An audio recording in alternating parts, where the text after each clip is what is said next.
10வது அல்லது 12வது வகுப்பில் கல்வியில் தடை ஏற்பட்டதா மற்றும் தேர்ச்சி பெற முடியலையா? கவலை வேண்டாம். உங்கள் வாழ்க்கையை புதிய திசையில் வழிநடத்த நக்ஷத்ரா அகாடமி இப்போது தயாராக இருக்கிறது. National institute open schooling board மற்றும் தமிழ்நாடு தனித்தேர்வர் உதவ இம்மூலம் டிஸ்டன்ஸ் எஜுகேஷன் வாயிலாக நீங்கள் உங்கள் வருடத்தை மீட்கலாம். அதிகாரப்பூர்வமான தேர்வுகள், குறைந்த அழுத்தம், உங்கள் கல்வி கனவை இன்னும் நெருங்குங்கள். ஸ்பெஷல் கிளாஸ்கள், இண்டிவிஜுவல் கைடன்ஸ் மற்றும் ஃபுல் சப்போர்ட். இது உங்கள் இரண்டாவது வாய்ப்பு. இப்போதே அழைக்கவும். நக்ஷத்ரா அகாடமி. உங்கள் கனவுகள் நிறைவேற வேண்டுமா? உங்கள் அழைப்பை இப்போது தொடங்குங்கள். இப்போது உங்கள் குழந்தைக்கு புதிய அரங்கம். நட்சத்திரா ப்ரீ ஸ்கூலின் டே கேர் சேவையில் 1.5 வயது மற்றும் அதற்கு மேற்பட்ட குழந்தைகளுக்காக காலை 9 மணி முதல் மாலை 6 மணி வரை பாதுகாப்பான விளையாட்டு மற்றும் கற்றல் சூழலில் நேரம் செலவிடுங்கள். இது உங்கள் குழந்தைக்கான சிறந்த ஆரம்பம். இந்திய கிரிக்கெட் வீரர் முகமது ஷமிக்கு எதிராக உச்ச நீதிமன்றம் ஒரு முக்கிய அறிவிப்பை வெளியிட்டுள்ளது. ஷமியின் பிரிந்த மனைவி ஹசின் ஜஹான் தாக்கல் செய்த மனுவின் அடிப்படையில் இந்த அறிவிப்பு வந்துள்ளது. இந்த வழக்கு கிரிக்கெட் வட்டாரத்திலும் சட்டத்துறையிலும் பெரும் கவனத்தை ஈர்த்துள்ளது. உச்ச நீதிமன்றம் முகமது ஷமிக்கும் மேற்கு வங்க அரசுக்கும் நோட்டீஸ் அனுப்பியுள்ளது. இது இந்த நீண்ட கால சட்ட போராட்டத்தில் ஒரு புதிய அத்தியாயத்தை குறிக்கிறது. இந்த அறிவிப்பு பல தரப்பினரிடையே விவாதங்களை எழுப்பியுள்ளது. ஹசின் ஜஹான் தனது பராமரிப்பு தொகையை அதிகரிக்க கோரி உச்ச நீதிமன்றத்தில் மேல்முறையீடு செய்துள்ளார். கல்கத்தா உயர் நீதிமன்றம் நிர்ணயித்த பராமரிப்பு தொகை போதுமானதாக இல்லை என்று அவர் வாதிடுகிறார். இது அவரது மற்றும் அவரது மகளின் தேவைகளுக்கு போதாது என்பது அவரது வாதம். இந்த மனு ஒரு தனிநபரின் நிதித் தேவைகள் மற்றும் சட்டப்பூர்வ உரிமைகள் குறித்த முக்கியமான கேள்விகளை எழுப்புகிறது.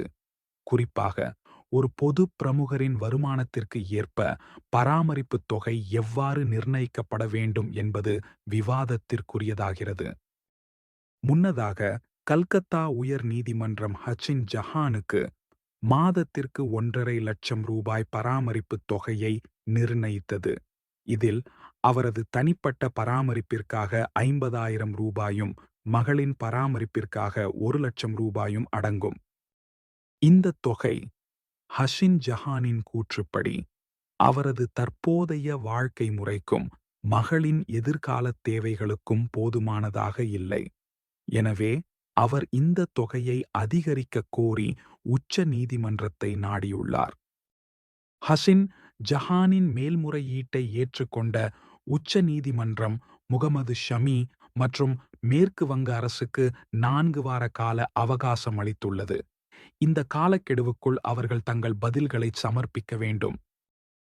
இந்த காலக்கெடு முடிந்த பிறகு இந்த வழக்கு மீண்டும் விசாரணைக்கு வரும். உச்ச நீதிமன்றத்தின் இந்த நடவடிக்கை இந்த வழக்கில் ஒரு புதிய சட்ட பரிமாணத்தை சேர்த்துள்ளது.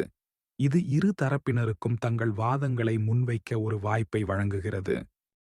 முகமது ஷமிக்கும் ஹசின் ஜஹானுக்கும் இடையிலான சட்ட மற்றும் தனிப்பட்ட மோதல் 2018 ஆம் ஆண்டு முதல் தொடர்ந்து வருகிறது. வரதட்சணை கொடுமை, குடும்ப வன்முறை மற்றும் பராமரிப்பு தொகை தொடர்பான குற்றச்சாட்டுகள் இதில் அடங்கும்.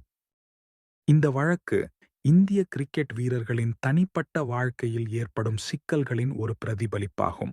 இது பொதுமக்களின் கவனத்தையும் ஊடகங்களின் பார்வையையும் தொடர்ந்து ஈர்த்து வருகிறது.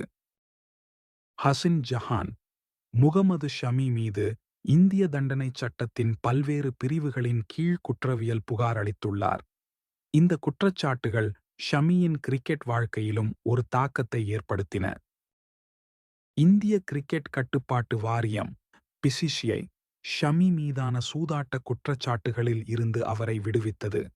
இருப்பினும் தனிப்பட்ட மற்றும் சட்ட பிரச்சினைகள் தொடர்ந்து அவரை சூழ்ந்துள்ளன. இந்த விவகாரம் குறித்து முகமது ஷமி ஒரு நேர்காணலில் தனது கருத்தை வெளிப்படுத்தியுள்ளார். தனது கடந்த காலத்தை பற்றி வருத்தப்படுவதில்லை என்று அவர் கூறியுள்ளார். அது போகட்டும், நான் கடந்த காலத்தை பற்றி ஒருபோதும் வருத்தப்படுவதில்லை, போனது போனதுதான் என்று அவர் குறிப்பிட்டார்.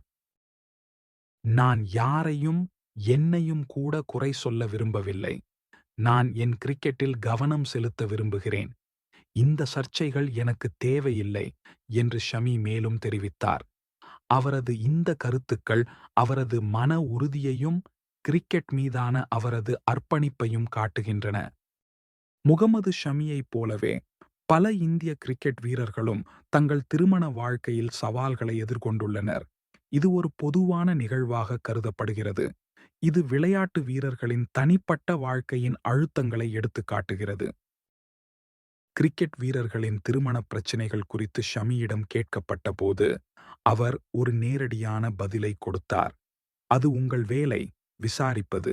ஏன் எங்களை மரண தண்டனைக்கு ஆளாக்க விரும்புகிறீர்கள் என்று அவர் கேட்டார். மற்ற பக்கத்தையும் பாருங்கள். நான் கிரிக்கெட்டில் கவனம் செலுத்துகிறேன், சர்ச்சைகளில் அல்ல என்று ஷமி கூறினார்.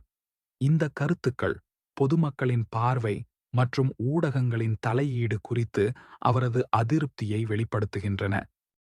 இந்த வழக்கு வெறும் தனிப்பட்ட தகராறு மட்டுமல்ல, இது பராமரிப்புச் சட்டம், குடும்ப வன்முறைச் சட்டம் மற்றும் பொது பிரமுகர்களின் தனிப்பட்ட வாழ்க்கை குறித்த சமூக எதிர்பார்ப்புகள் போன்ற பல சட்ட மற்றும் சமூக பரிமாணங்களை கொண்டுள்ளது. சட்ட வல்லுநர்கள் இந்த வழக்கை ஒரு முக்கியமான முன்னுதாரணமாக கருதுகின்றனர். இது எதிர்காலத்தில் இதே போன்ற வழக்குகளுக்கு வழிகாட்டும் என்று எதிர்பார்க்கப்படுகிறது. குறிப்பாக பராமரிப்புத் தொகை நிர்ணயம் குறித்த விவாதங்களை இது தூண்டுகிறது.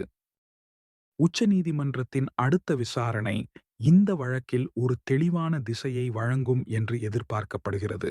இரு தரப்பினரின் வாதங்களையும் கேட்ட பிறகு நீதிமன்றம் ஒரு முடிவை எடுக்கும். இந்த வழக்கு முகமது ஷமியின் கிரிக்கெட் வாழ்க்கையிலும் ஹசின் ஜஹானின் தனிப்பட்ட வாழ்க்கையிலும் ஒரு குறிப்பிடத்தக்க தாக்கத்தை ஏற்படுத்தும். இந்த சட்டப் போராட்டம் எவ்வாறு முடிவடையும் என்பதை பொறுத்திருந்துதான் பார்க்க வேண்டும். இந்த வீடியோ உங்களுக்கு பயனுள்ளதாக இருந்தால் ஒரு லைக் கொடுங்கள், உங்கள் நண்பர் உடன் பகிரவும். மிக முக்கியமாக எங்கள் சேனலை சப்ஸ்கிரைப் செய்ய மறக்காதீர்கள். புதிய வீடியோக்கள் வரும்போது உடனே அறிந்து கொள்ள மணி ஐகானையும் கிளிக் செய்யுங்கள். நன்றி உங்கள் ஆதரவுக்காக.